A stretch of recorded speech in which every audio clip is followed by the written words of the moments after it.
ಎಲ್ರಿಗೂ ನಮಸ್ಕಾರ. Welcome back to my YouTube channel.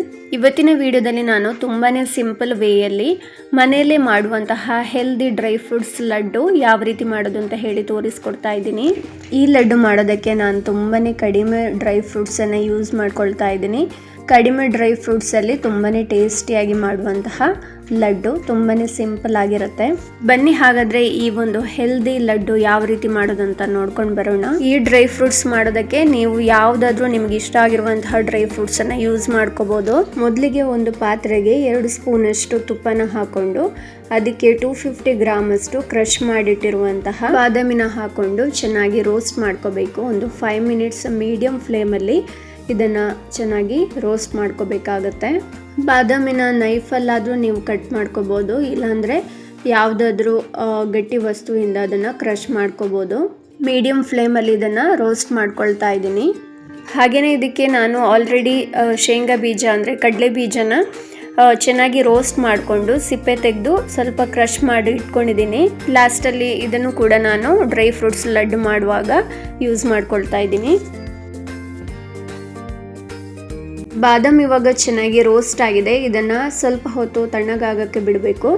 ಒಂದು ಪ್ಲೇಟ್ಗೆ ಹಾಕ್ಕೊಂಡು ಸ್ವಲ್ಪ ಹೊತ್ತು ಕೂಲ್ ಆಗೋಕ್ಕೆ ಬಿಡ್ತೀನಿ. ಅದೇ ಪಾತ್ರೆಗೆ ಒಂದು 100 ಗ್ರಾಮ್ ಅಷ್ಟು ಕ್ಯಾಶ್ಯೂ ನಟ್ಟನ್ನು ಹಾಕ್ಕೊಳ್ತಾ ಇದ್ದೀನಿ. ಇದನ್ನು ಅಷ್ಟೇ ಒಂದು 5 ಮಿನಿಟ್ಸ್ ಮೀಡಿಯಂ ಫ್ಲೇಮಲ್ಲಿ ಚೆನ್ನಾಗಿ ರೋಸ್ಟ್ ಮಾಡ್ಕೋಬೇಕು. ಕ್ರಷ್ ಮಾಡಿಟ್ಟಿರುವಂತಹ ಕ್ಯಾಶ್ಯೂ ನಟ್ಟನ್ನು ಹಾಕ್ಕೊಂಡು ಚೆನ್ನಾಗಿ ಫ್ರೈ ಮಾಡ್ಕೋಬೇಕು. ಇವಾಗ ಇದು ಕಲರ್ ಚೇಂಜ್ ಆಗಿದೆ, ಚೆನ್ನಾಗಿ ರೋಸ್ಟ್ ಆಗಿದೆ. ಹಾಗೆಯೇ ಇದಕ್ಕೆ 100 ಗ್ರಾಮ್ ಅಷ್ಟು ಒಣ ದ್ರಾಕ್ಷಿನ ಅದೇ ರೀತಿ ಮೀಡಿಯಂ ಫ್ಲೇಮಲ್ಲಿ 5 ಮಿನಿಟ್ಸ್ ರೋಸ್ಟ್ ಮಾಡ್ಕೊಳ್ತಾ ಇದ್ದೀನಿ. ಇವಾಗ ಇದು ರೆಡಿ ಆಗಿದೆ. ಒಂದು 3 ಸ್ಪೂನ್ ಅಷ್ಟು ಬಿಳಿ ಎಳ್ಳನ್ನು ಮೀಡಿಯಂ ಫ್ಲೇಮಲ್ಲಿ ಫ್ರೈ ಮಾಡ್ಕೋಬೇಕು, ರೋಸ್ಟ್ ಮಾಡ್ಕೋಬೇಕು.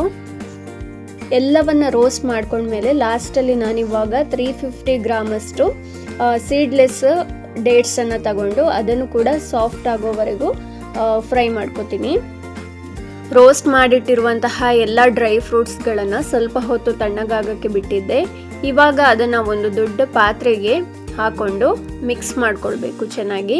ಹಾಗೆ ಸ್ವಲ್ಪ ಹೊತ್ತು ಸಾಫ್ಟಾಗಿ ಫ್ರೈ ಮಾಡಿಟ್ಟಿರುವಂತಹ ಡೇಟ್ಸನ್ನು ತಣ್ಣಗಾದ್ಮೇಲೆ ಒಂದು ಮಿಕ್ಸಿ ಜಾರಿಗೆ ಹಾಕೊಂಡು ಚೆನ್ನಾಗಿ ಗ್ರೈಂಡ್ ಮಾಡ್ಕೋಬೇಕು ನುಣ್ಣಗೆ. ಎಲ್ಲವನ್ನ ಈ ಪಾತ್ರೆಗೆ ಹಾಕೊಂಡ್ಮೇಲೆ ಚೆನ್ನಾಗಿ ಮಿಕ್ಸ್ ಮಾಡ್ಕೋಬೇಕು ಕೈನಲ್ಲೇನೆ. ಮೇಯ್ನ್ ಆಗಿ ಈ ಗ್ರೈಂಡ್ ಮಾಡ್ಕೊಂಡಿರುವಂತಹ ಡೇಟ್ಸ್ ಈ ಡ್ರೈ ಫ್ರೂಟ್ಸ್ ಜೊತೆಗೆ ಚೆನ್ನಾಗಿ ಮಿಕ್ಸ್ ಆಗಬೇಕು, ಇಲ್ಲಾಂದರೆ ಉಂಡೆ ಕಟ್ಟಲಿಕ್ಕೆ ಸ್ವಲ್ಪ ಕಷ್ಟ ಆಗುತ್ತೆ. ಹಾಗಾಗಿ ಈ ಡೇಟ್ಸನ್ನು ಎಷ್ಟು ಚೆನ್ನಾಗಿ ನಾವು ಮಿಕ್ಸ್ ಮಾಡ್ಕೊಳ್ತೀವೋ ಅಷ್ಟು ಚೆನ್ನಾಗಿ ಉಂಡೆನ ಕಟ್ಟಲಿಕ್ಕೆ ಈಸಿ ಆಗುತ್ತೆ. ನೋಡ್ತಿದ್ದೀರಲ್ವ, ನಾನಿವಾಗ ಡೇಟ್ಸನ್ನು ಎಲ್ಲ ಡ್ರೈ ಫ್ರೂಟ್ಸ್ ಜೊತೆಗೆ ಚೆನ್ನಾಗಿ ಮಿಕ್ಸ್ ಮಾಡ್ಕೊಳ್ತಾ ಇದ್ದೀನಿ. ತುಂಬಾ ಈಸಿ ರೆಸಿಪಿ, ಹಾಗೆ ಹೆಲ್ದಿ ಕೂಡ. ಮನೆಯಲ್ಲಿ ಸರಳವಾಗಿ ಮಾಡಿಕೊಳ್ಳುವಂತಹ ಹೆಲ್ದಿ ಡ್ರೈ ಫ್ರೂಟ್ಸ್ ಲಡ್ಡು ಇದು. ಮಕ್ಳಿಗೂ ಇದನ್ನು ತಿನ್ನೋಕ್ಕೆ ಕೊಡ್ಬೋದು, ಚೆನ್ನಾಗಿರುತ್ತೆ, ಮಕ್ಕಳು ಇಷ್ಟಪಟ್ಟು ತಿಂತಾರೆ. ಈ ಒಂದು ಡ್ರೈ ಫ್ರೂಟ್ಸ್ ಲಡ್ಡಲ್ಲಿ ಪ್ರೋಟೀನ್, ನಾರಿನಾಂಶ, ವಿಟಮಿನ್ ಜಾಸ್ತಿಯಾಗಿ ಇರೋದ್ರಿಂದ ದೇಹಕ್ಕೆ ಉತ್ತಮ ಶಕ್ತಿ ಅಥವಾ ಎನರ್ಜಿಯನ್ನು ಕೊಡುತ್ತೆ. ಹಾಗೆ ಇದರಿಂದಾಗಿ ರೋಗ ನಿರೋಧಕ ಶಕ್ತಿ ಕೂಡ ಜಾಸ್ತಿ ಆಗುತ್ತೆ. ಇದನ್ನು ತಿನ್ನೋದ್ರಿಂದ ಮೆದುಳು ಚುರುಕಾಗಿ ಕೆಲಸನ ಮಾಡುತ್ತೆ. ಹಾಗೆ ನಮ್ಮ ಮೆಮೊರಿ ಪವರ್ ಕೂಡ ಇಂಪ್ರೂವ್ ಆಗುತ್ತೆ. ಹಾರ್ಟ್ಗೂ ಕೂಡ ತುಂಬಾ ಒಳ್ಳೆಯದು. ಹೀಗಾಗಿ ಒಳ್ಳೆ ಹೆಲ್ತ್ ಬೆನಿಫಿಟ್ಸ್ ಇರುವಂತಹ ಈ ಒಂದು ಡ್ರೈ ಫ್ರೂಟ್ಸ್ ಲಡ್ಡನ್ನು ನೀವು ಮನೆಯಲ್ಲಿ ಮಾಡ್ಕೊಳ್ಳಿ. ತುಂಬಾ ಸಿಂಪಲ್ ಆಗಿದೆ. ಹಲವಾರು ಹೆಲ್ತ್ ಬೆನಿಫಿಟ್ಸ್ ಇರುವಂತಹ ಈ ಲಡ್ಡು 2 ವರ್ಷದ ಮಕ್ಕಳಿಂದ ಹಿಡಿದು ಹಿರಿಯರ ತನಕ ಎಲ್ರಿಗೂ ಇದು ಒಂದು ಪೌಷ್ಟಿಕ ತಿಂಡಿ ಅಂತಲೇ ಹೇಳ್ಬೋದು. ಹಾಗೆ ಇದನ್ನು 3 ಮಂತ್ಸ್ ಫ್ರಿಡ್ಜ್ ಇಲ್ಲದೇ ಕೂಡ ಡಬ್ಬದಲ್ಲಿ ಸ್ಟೋರ್ ಮಾಡಿ ಇಟ್ಕೋಬೋದು. ಇದಾಗಿತ್ತು ಇವತ್ತಿನ ವಿಡಿಯೋ. ನೆಕ್ಸ್ಟ್ ವಿಡಿಯೋದಲ್ಲಿ ಮತ್ತೆ ಸಿಗ್ತೀನಿ. ಅಲ್ಲಿವರೆಗೂ ಎಲ್ರಿಗೂ ಟೇಕ್ ಕೇರ್, ಬಾಯ್.